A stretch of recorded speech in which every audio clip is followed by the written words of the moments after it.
Halo semua, perkenalkan nama saya Doni Mika. Saya di video ini sebagai host. Video ini akan menjelaskan tentang teologi pembebasan. Dan saya tentunya tidak sendirian, ada narasumber yang akan saya perkenalkan. Pertama, ada Ayumi. Halo Ayumi. Halo. Lalu juga ada Casey, Halo. ada Faras, Halo. ada Kak Yolanda, ada Ike. Halo. Video ini bertujuan untuk kita akan membahas tentang teologi pembebasan. Dengan konsep, teman-teman akan menonton dulu sebuah cuplikan video yang akan kita tayangkan, lalu teman-teman akan menyaksikan kami berdialog. Saya sebagai host tentu akan menanyakan pertanyaan-pertanyaan yang saya harap bisa membantu teman-teman untuk lebih memahami tentang apa itu teologi pembebasan. Berikut videonya, selamat menyaksikan. Broadly speaking, liberation theology can be defined as a praxis-oriented theology that used the tools of the social sciences to move the church beyond simple charity work towards a more active role in the promotion of social justice. Each liberation theology, whether African American, feminist, or Latin American, emerged in a different context. Each movement is characterized by its distinctive viewpoint, but what they all share is a commitment to social justice. This video is about Latin American liberation theology, which emerged in the 1960s from a particular historical context in which issues of land distribution, race, power, and economic development were deeply intertwined. Unlike in the United States or Western Europe, the poverty in Latin American nations is pervasive, endemic, and imposed by industrialized nations. First, let's examine the context in which liberation theology developed in Latin America. Religion played a major role in the conquest of the Americas, and the church naturally aligned itself with the governing elite during the colonial period when the Catholic faith was imposed on indigenous people. Even after independence in the 19th century, the Catholic Church continued to function as one of the main pillars of power. That explains why most Latin American revolutionary movements of the 20th century have been largely anti-clerical. In 1961, President Kennedy launched the Alliance for Progress to promote social and economic development within a democratic framework. Development in actuality meant siphoning off Latin American resources to the United States, Britain, and Western European nations. The populist governments of the 1950s and 1960s, especially those of Perón in Argentina, Vargas in Brazil, and Cárdenas in Mexico, promoted significant industrial development in the form of import substitution. This not only caused massive urbanization and deruralization, but also led to the emergence of civilian dissent and guerrilla insurgencies. These movements, in turn, provoked the rise of military dictatorships, which sought to protect the interests of capital through political repression. While the military kept order, with varying degrees of human rights violations, civilian economists and technocrats directed other policies in a system called bureaucratic authoritarianism.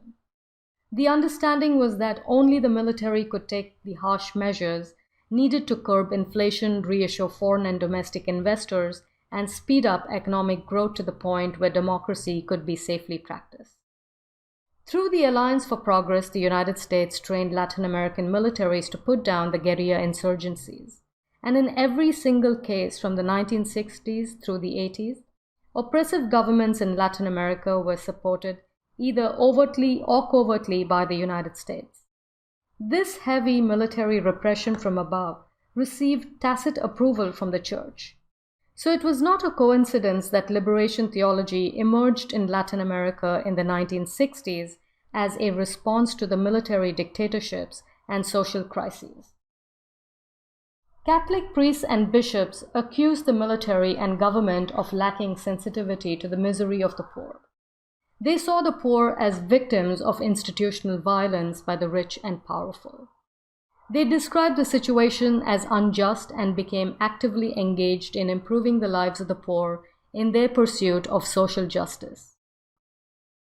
These Latin American clerics represented a new way of doing theology by encouraging a break from an elitist notion of the church. They established base communities, which were grassroots organizations, that not only studied the Bible but also attempted to meet their community's immediate needs for food, water, sewage disposal, and electricity. By using Christianity as a tool towards a more perfect society, liberation theologians dramatically changed the relationship between the church and the state, as well as the relationship between the church and the people. In 1968, several Latin American bishops met at Medellin in Colombia. At this meeting, Gustavo Gutierrez, a Peruvian theologian and priest, emphasized the church's mission to the poor. In 1971, Gutierrez published A Theology of Liberation. This book became a seminal work for the movement and gave the movement its name, and Gutierrez is considered as one of the main architects of Latin American liberation theology. Gutierrez is considered to be the founder of Latin American liberation theology because he aligned the role of the church with the needs of the people by focusing on the importance of social justice in the Bible. Latin American liberation theology developed in response to a new understanding of the church's relationship to the people and the role of faith in the context of poverty and social inequality. Liberation theologians outlined 3 steps to explain how Catholic teachings could be applied for material and spiritual liberation. The first step towards salvation is the transformation of society. The poor must be freed from economic, political, and social oppression. In the early stages, liberation theologians relied heavily on the work of dependency theorists, who claimed that the underdevelopment of Latin American nations was a direct consequence of economic dependence on Europe and the United States. Liberation theologians denounced capitalism as the cause of poverty and oppression in Latin America. Rather than focusing solely on the potential of the afterlife, liberation theologians urged the church to help poor people and proposed a preferential option for the poor. Liberation theologians defined the poor primarily in economic terms. Their focus was on material poverty, not spiritual poverty. So overcoming poverty became a fundamental tenet of Latin American liberation theology. They emphasized that the face of Christ emerges in the poor. Liberation theologians emphasized that Christians must support the poor and dismantle the oppressive political and economic systems that exploit labor and resources. They viewed Jesus as the liberator who is always on the side of the poor. Because of God's preference for the poor, liberation theology called for the reorganization of social, governmental, and economic structures that caused poverty. The Vatican actively repressed liberation theologians because they used Marxist critiques of ideology, class, and capitalism to assert that the Bible condemns the enrichment of the wealthy at the expense of the poor. But the connections between Marxism and liberation theology were not clear-cut, because unlike Marxist movements, liberation theology was non-elitist and it was connected to the grassroots through religion. And liberation theologians emphasized the need for liberation rather than development, which was the buzzword of progressives. The Vatican and the United States strongly condemned liberation theology. President Ronald Reagan's foreign policy framed it as a weapon against private property and productive capitalism. Several radio stations, bishops, and nuns who were sympathetic to liberation theology were censored, expelled, imprisoned, or assassinated. In El Salvador, Father Rutilio Grande was killed. In 1980, Archbishop Oscar Romero was gunned down in church during Mass by a right-wing death squad soon after he made a special address to soldiers not to obey their superiors. In 1989, Jesuit theologian Ignacio Ellacuría was murdered along with few other priests at the Central American University. Oke, setelah kita saksikan video tadi, tentunya masih ada banyak pertanyaan yang masih kita belum ketahui tentang teologi pembebasan. Maka dari itu saya akan bertanya. Pertanyaan pertama saya, sebenarnya teologi pembebasan itu apa? Nah, teologi pembebasan itu bisa juga diartikan sebagai teologi yang berorientasi praksis untuk menggerakkan gereja dari pekerjaan amal yang sederhana menuju peran yang lebih aktif dalam memajukan keadilan sosial. Artiannya adalah hakikat gereja itu ialah untuk membantu orang-orang miskin dan juga berfokus pada pentingnya keadilan sosial, bukan hanya di spiritualnya saja. Oke. Tentu saya sependapat gereja pasti memberikan perhatian kepada orang-orang miskin, Lantas apa yang berbeda? Kenapa ini menjadi sesuatu gebrakan yang baru?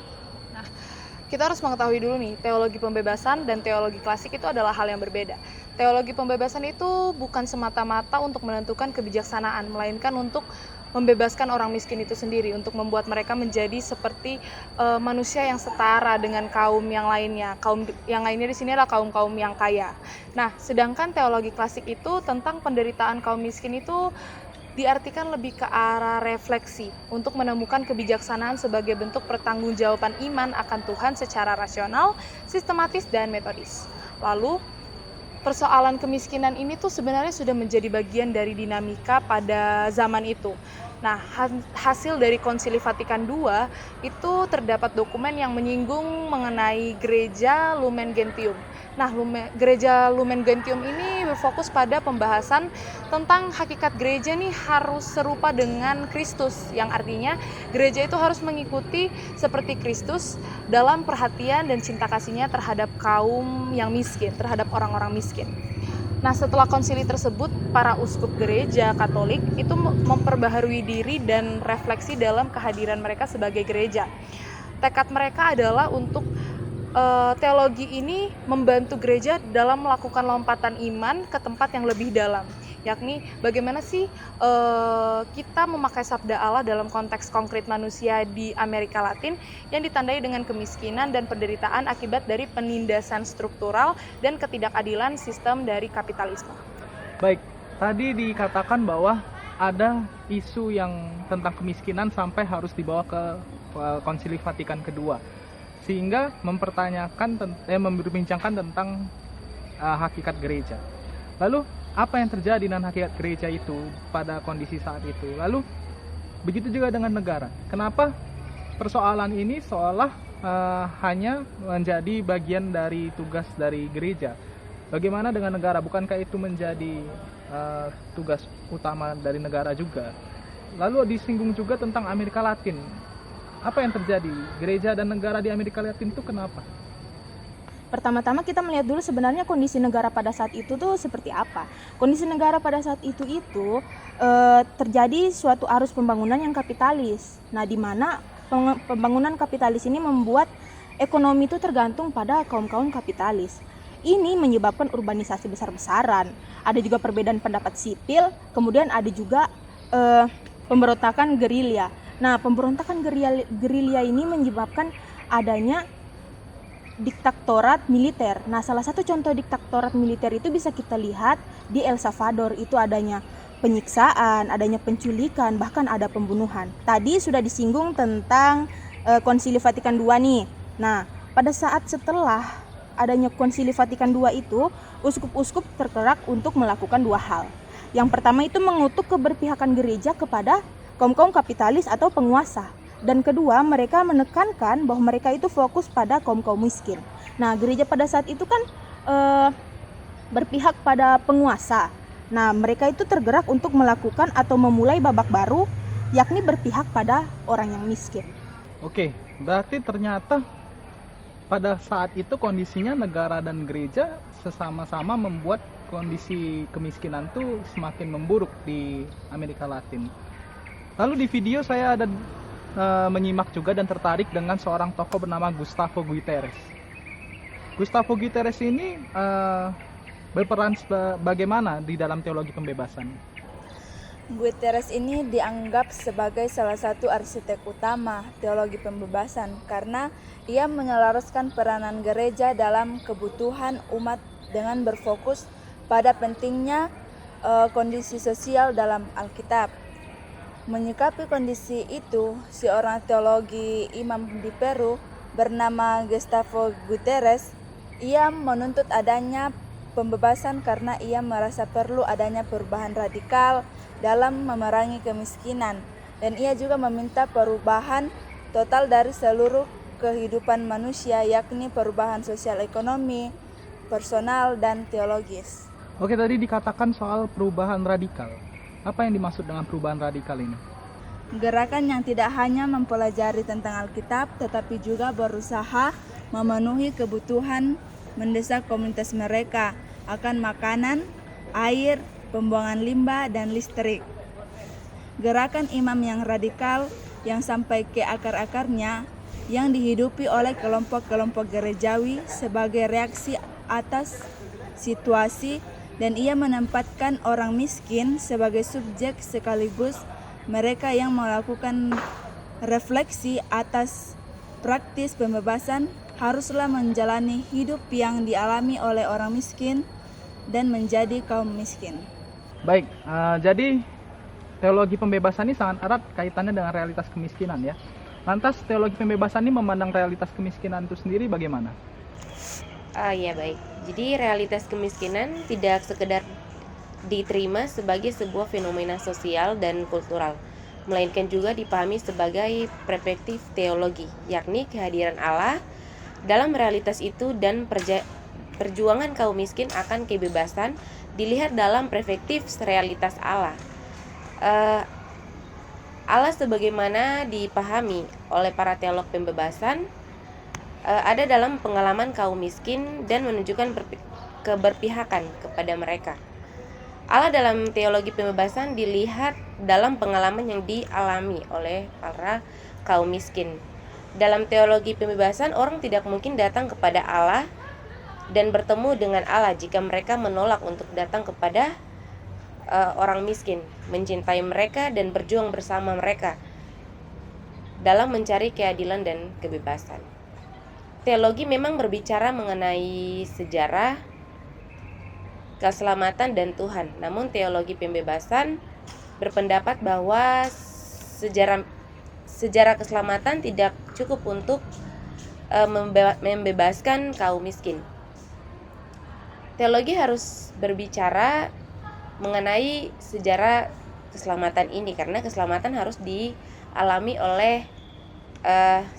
dialami secara historis, yakni pembebasan kaum miskin dari penindasan dan ketidakadilan yang ada, sehingga teologi tidak dapat dipisahkan dari keterlibatan sosial dan aksi-aksi politik. Namun aksi politik yang dimaksud sini bukanlah merebut kekuasaan, melainkan memperbaharui masyarakat.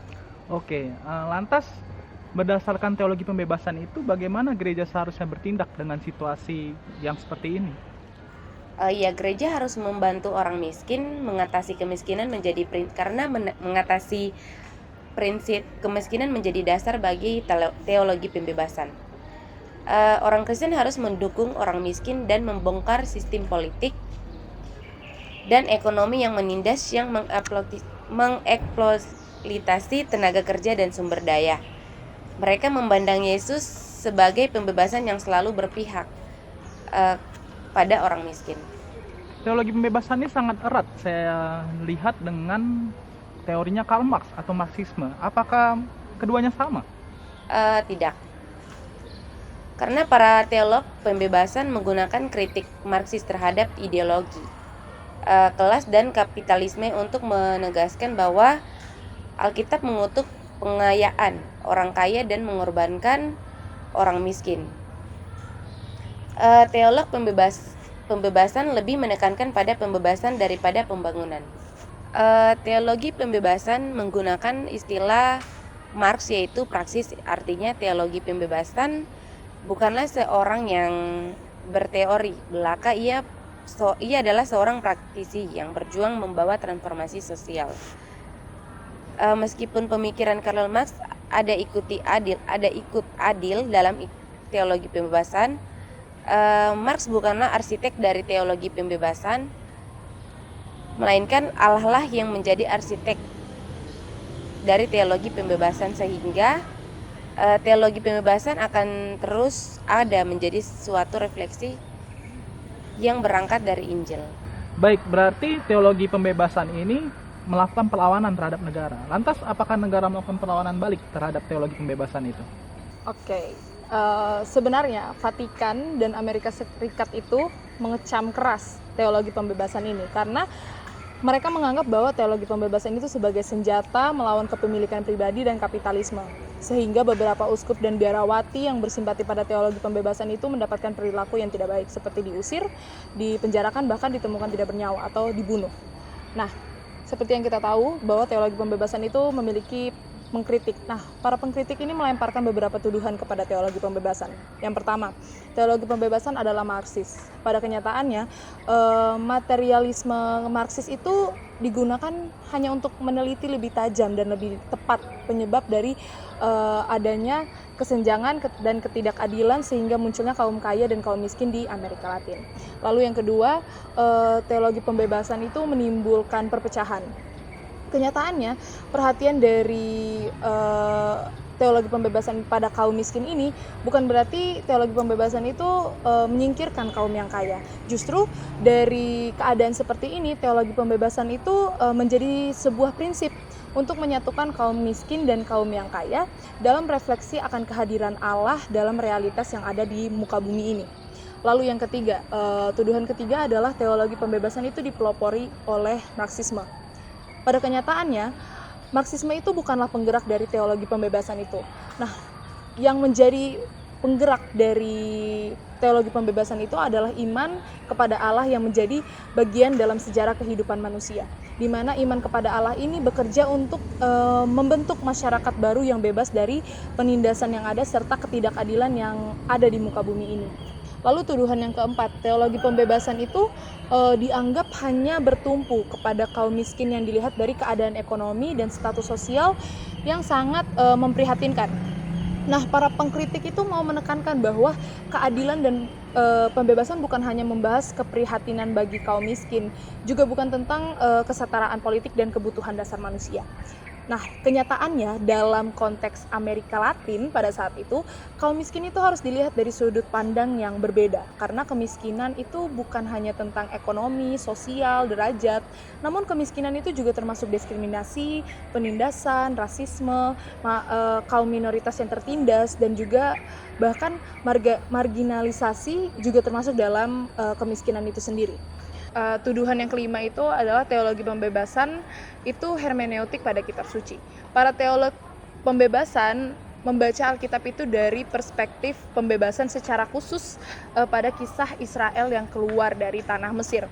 Nah, sedangkan para pengkritik itu melihat bahwa dengan membaca Alkitab menggunakan cara ini, itu akan mempersempit pesan dari Alkitab itu sendiri, karena Alkitab dibaca untuk memahami Injil, bukan untuk mendapatkan pemahaman mengenai pembebasan yang pada saat itu sedang diperjuangkan di Amerika Selatan.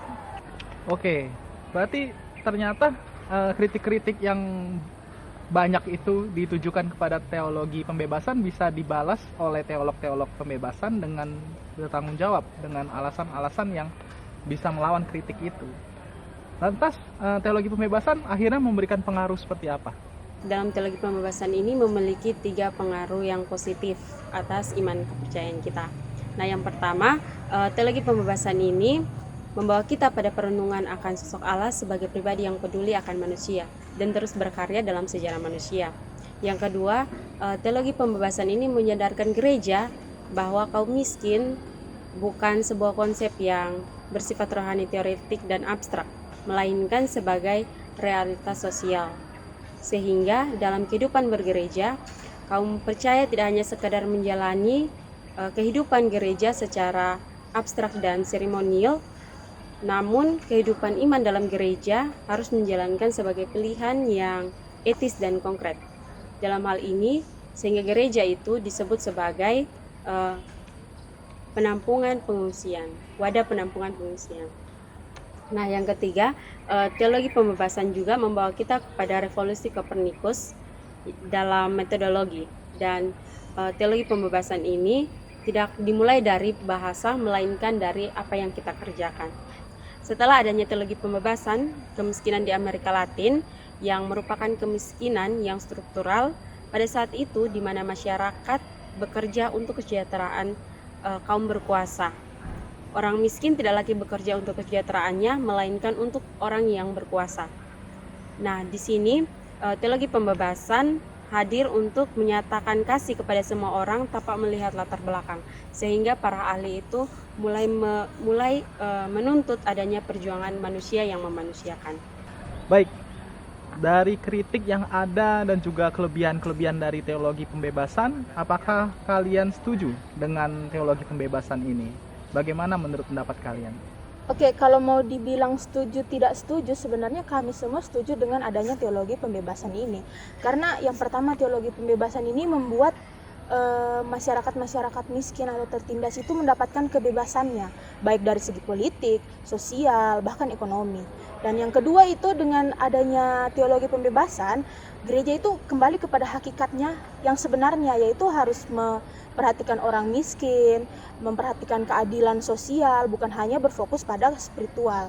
Sebenarnya kita bisa melihat salah satu pelayanan dari gereja, yaitu diakonia. Kalau diakonia kita lihat dari Perjanjian Lama itu adalah karya keselamatan Allah pada saat bangsa Israel ada di Mesir. Terus di Perjanjian Baru itu kita bisa melihat bahwa diakonia itu adalah kabar baik bagi mereka yang lapar bahwa mereka akan kenyang, mereka yang sedih bahwa mereka akan dihibur, dan lain sebagainya. Terus dalam konteks masa kini kita bisa melihat diakonia itu sebagai bahwa ketika kita melihat orang yang membutuhkan, kita terus menolongnya gitu. Oke, terima kasih. Luar biasa sekali jawaban dari para narasumber. Semoga apa yang telah kami diskusikan ini bisa dapat membantu teman-teman juga untuk semakin memahami apa itu teologi pembebasan. Terima kasih juga untuk semua yang menonton. Salam dari kami semua. Dah.